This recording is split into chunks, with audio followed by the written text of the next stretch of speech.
$30, $50, and you walk out with, hopefully, that much value of goods.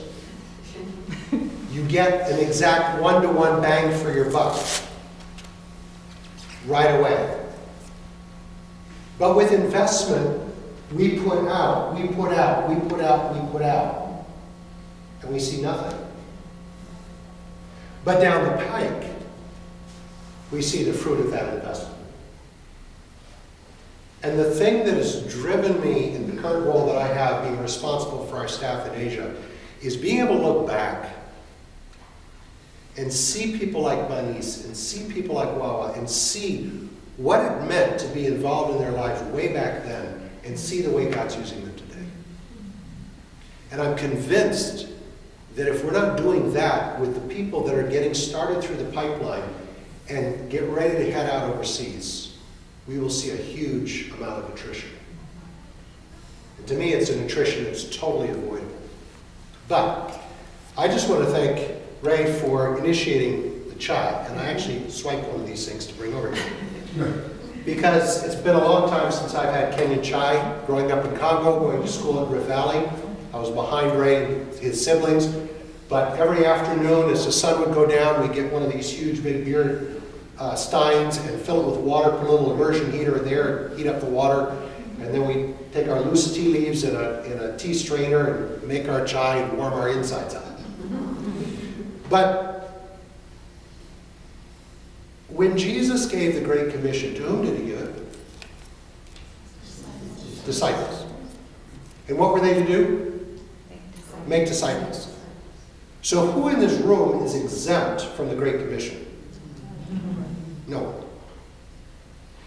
Because the Great Commission, that process of making disciples, is not a spiritual gift. You believe that?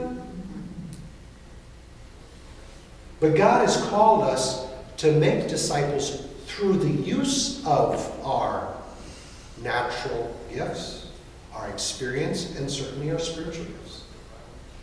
Which means that the way one person makes disciples and the way another person makes disciples is not going to be the same thing.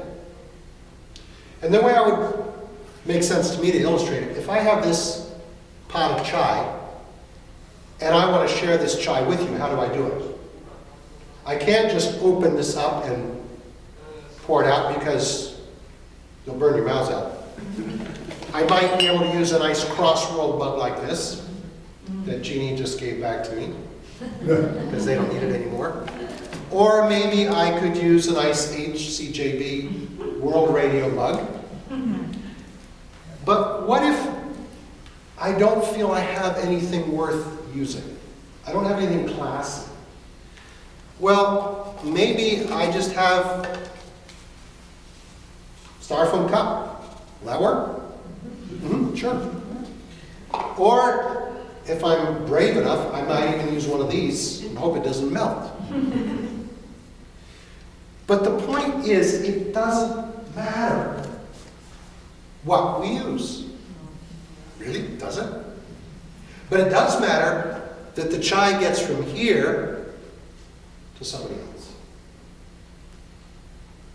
And very often, what I find is that we confuse the living water and the vessel we use to get it from point A to point B. About 4 years ago, we had a couple come to us, finishing up their studies at Dallas Seminary, Tim and Abigail Rask.